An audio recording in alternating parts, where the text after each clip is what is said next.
Thrilled to once again be joined by James Duthie, Davis Sanchez, and Luke Willson on the field at the Superdome.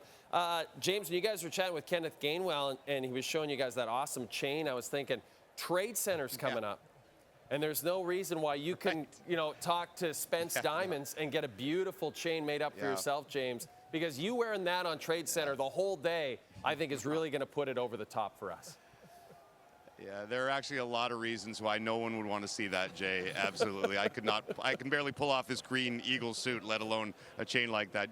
Jeff O'Neill, maybe. Okay. Davis Sanchez, definitely. Absolutely. Luke Willson, definitely. Me, absolutely not. Saquon Barkley, look, he didn't go off like maybe a lot of us expected he would, like he has the entire season. We didn't see one of those 65-yard touchdown runs where he's hitting himself in the helmet as he runs into the end zone, but over 100 yards, total yards from scrimmage, and he breaks the all-time record for rushing yards when you combine the playoffs and the regular season. And do you think his presence attributed to this victory, not just in the yards he gained, but the space he probably opened up for Jalen and the receivers? Absolutely. And it's funny because you look at how many total plays Philadelphia ran today, and the number was 70. A lot of plays. This man, if you take his carries, which were 25, and his catches, he touched the ball on 31 of the 70 plays. You're sitting there and you're pushing half of the offense. A non-quarterback is getting his hands on the ball. And you said it, he ends with 97 total yards. He sat there, he had a very tough day running the ball consistently, but you could tell that all week, Steve Spagnuolo, defensive coordinator, was preaching, we got to stop the run game, we got to stop the run game.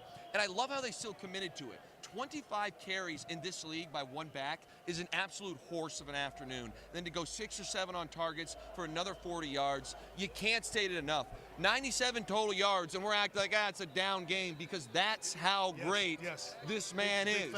Big facts. 97 total yards and 31 total touches, and it's a bad day at the office. It's been like that. It's insane. Thank you for laying that out. And I'll add something else to it. You're so true, and it's. If you look at the one-on-ones outside, too, with the receivers, and I say it all the time, there's a desk, I jump up and pound my fist on it. There's maybe 5 cornerbacks in the league that you could leave one-on-one all game and they would hold their own in the NFL. 5. And I might be being generous. And what Saquon does and his impact is he's getting those one-on-ones. Johan Dotson, one-on-one outside, the biggest play to get that momentum. A.J. Brown twice on the next series. All those were, because you said it, Steve Spagnuolo and this defense had been talking about it all week long, and they were committing those resources. So his impact was on the passing game, but like you said, he still almost had 100 yards. Right. What do we make of the Chiefs after this? It was so shocking in the way they lost, and yet they racked up some points in the second half that I would say made it not as embarrassing. But for a team of that pedigree and what they've done the last few years, that was an embarrassing loss. We wonder about the future of Travis Kelce. I don't think any of us are about to declare the Chiefs' run necessarily over here as long as Patty Mahomes is playing. But this is a little bit of a slap in the face, though, isn't it? Yeah. First thing I would say is I think throughout the week we looked at the rosters, and because they've been so great, this team, Mahomes and Kelce and Andy Reid, we forgot about that their roster is a bit decimated. That they're not as loaded as they were. Because they always figured out. We think, well, they'll find a way to figure it out. They couldn't figure it out. And it's not enough. And I think, look at their offensive line. So I look at the coaching decisions. Andy Reid was down 7. They were down 17, and he came out the next drive. I said, if he doesn't run the ball, if he continues to try to throw the ball, they're going to get smashed because they couldn't handle the pass rush. Andy Reid, 2 runs in a row because he's still calm. He's still making the right decisions. So still great coaching, still great quarterback, still great playmakers.